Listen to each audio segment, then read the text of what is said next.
Čaute, tak no, toto je už štvrtá časť tutoriálu,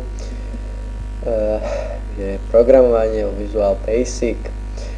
Teraz sa budeme zaoberať skôr settings, či properties, no, toto isté. Čo tu nájdeme, čo je naše dobré a ako to používať.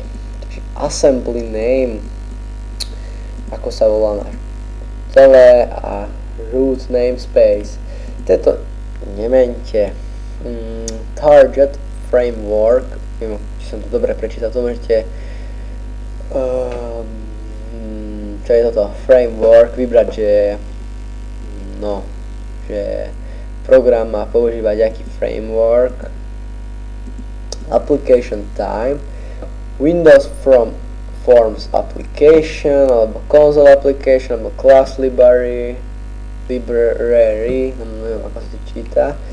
Toto necháte na Windows Form application.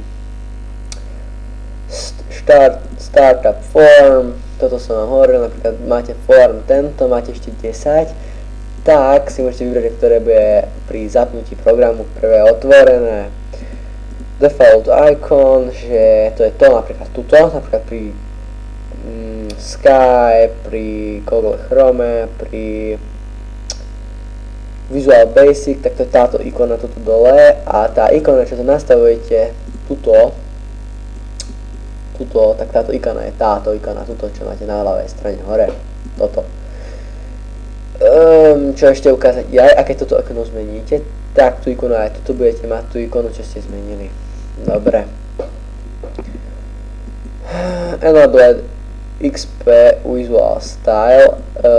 Ak to dáte, že preč, tak čo to zmení? Ja som došiel na to, že to zmenilo pri načítavaní vecí, napríklad v tomto, kde je to progress bar, mi to zmenilo. To pekné zelené, čo nám ide, tak to nám zmení na také čiarky, tak ako Windows 98, či čo to je. Ja neviem, ako nám to zmení, to vám ešte ukážem. Dobre. To je také niečo, že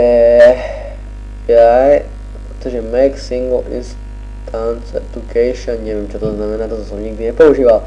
Save my settings on shutdown. Keď vypínate program, tak či sa vám má uložiť settings, toto je, že dajte, že yes, ale ja som zvykol ešte aj manuálne ukladať. To potom tieto nemente, toto je všetko dobré, okrem splash screen, non, ale môžete pridať, že project, add Windows form, to môžete vyhľadať, že class, modul, všetko to máte, že splash screen, vám to nájdeme, splash screen, no to by to malo byť.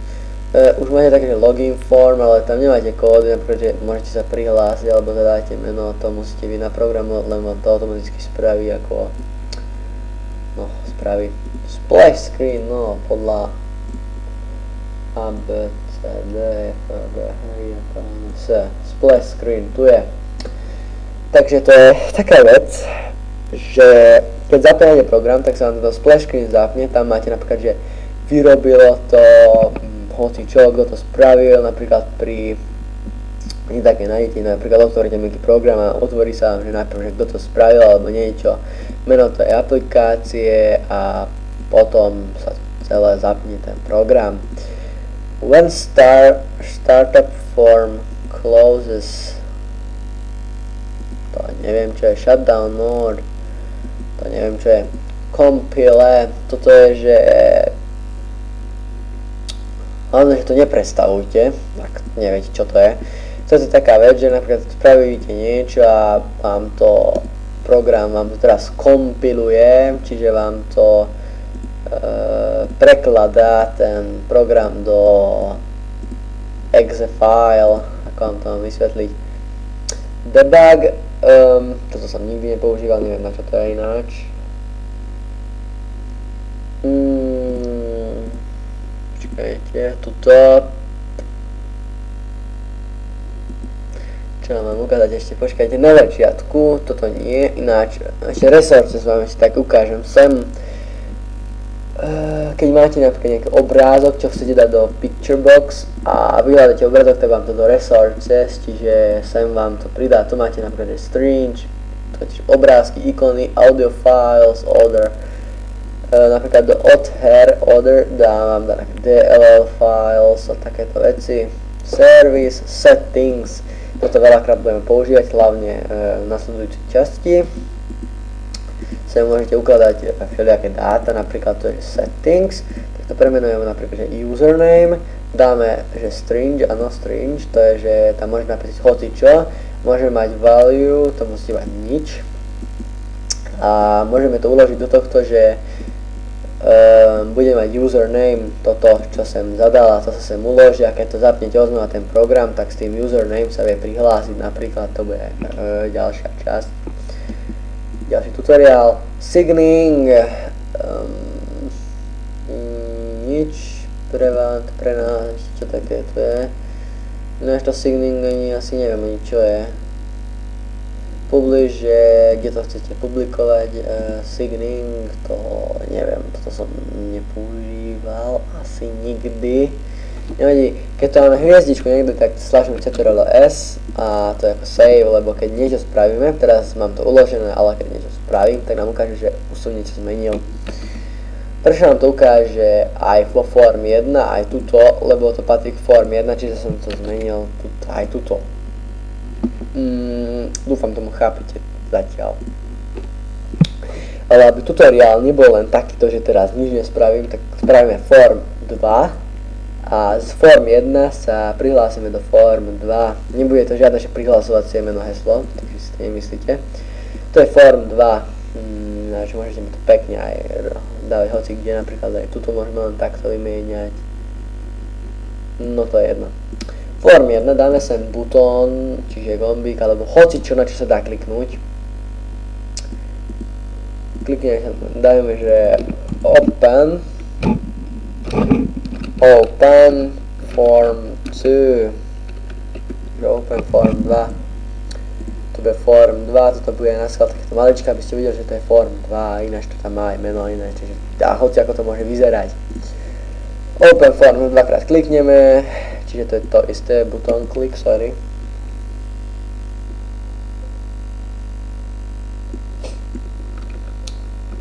Dobre, tu je. No a teraz. Čo sa stane, keď klikneme na butonu, tak dáme, že form 2, vždy zadávajme, že najprv s čím chceme čo urobiť, napríklad form 2, takže z form 2, bodka, čo chceme spraviť? Show, čiže to chceme pozrieť, show je ukázať, čiže nech nám ukáže form 2. A teraz keď klikneme na open form 2, tak sa nám otvorí form 2. Čo sa stane, keď zatvorím form 2? Zatvorilo sa, keď zatvorím originálne form 1, čo je, ako je to nazvané tuto. Choďte preč, no, stopne mi.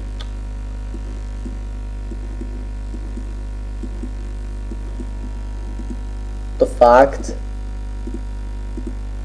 Ako je to tu nazvané, application, startup form, že pri zapnutí sa jaký form otvorí, tak som to trošku posral sem, tak sa nám zatvoria všetko ostatné s ním, tak teraz nám to dáme naspäť, aby sme to nemali ako, neviem čo, sem,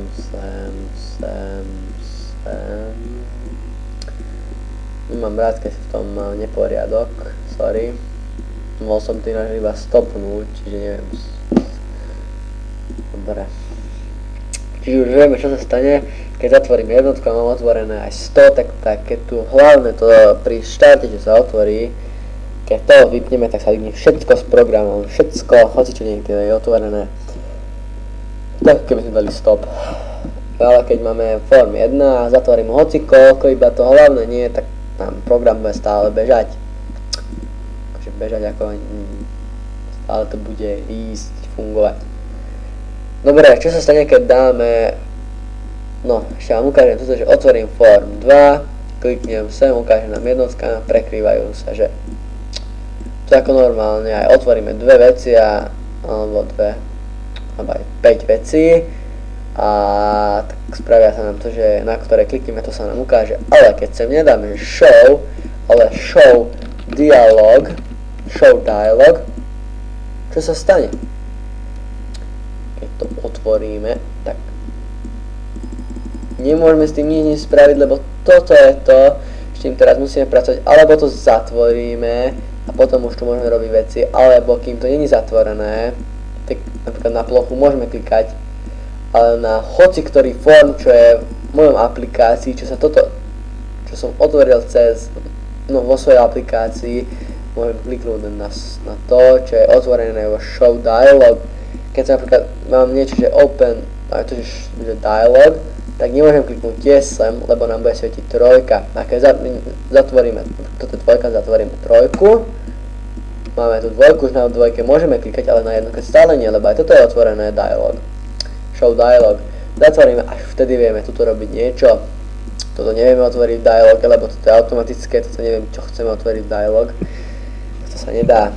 Iba kebyže základné není tento, ale niečo druhé a ináč to sa zminimalizuje. Ináč ešte čo také vám môžem ukázať, no ešte to som chcel dohovoriť, že keď máte form 2 ako základ, tak form 1 sa dá otvoriť v dialog, ale ten základ sa nedá, to sa otvorí normálne. Dobre, čo ešte také ukázať? Asi to necháme na časť 3, kde čo spravíme? Ja aj spravíme tú registráciu, akože aj prihlasovanie, tak to je automatické. Form 2 vymažeme, ale pozor na to, ak vymažeme form 2, tak v koši budeme mať to form 2. No, neotvorí sa nám koš. Tu máme, že form 2, tu máme to je toto. Toto utorrent, to nie, to je niečo iné. To môžem vymazať. A toto je tiež niečo iné. To sú hry do PSP, len som to nechťac vymazal a ešte stále som nedal späť. OK, takže zatiaľ toľko to, tak čaute a keď sa vám to páčilo, dajte like alebo okomentujte alebo napíšte, čo sa vám páčilo, čo nie. Čaute.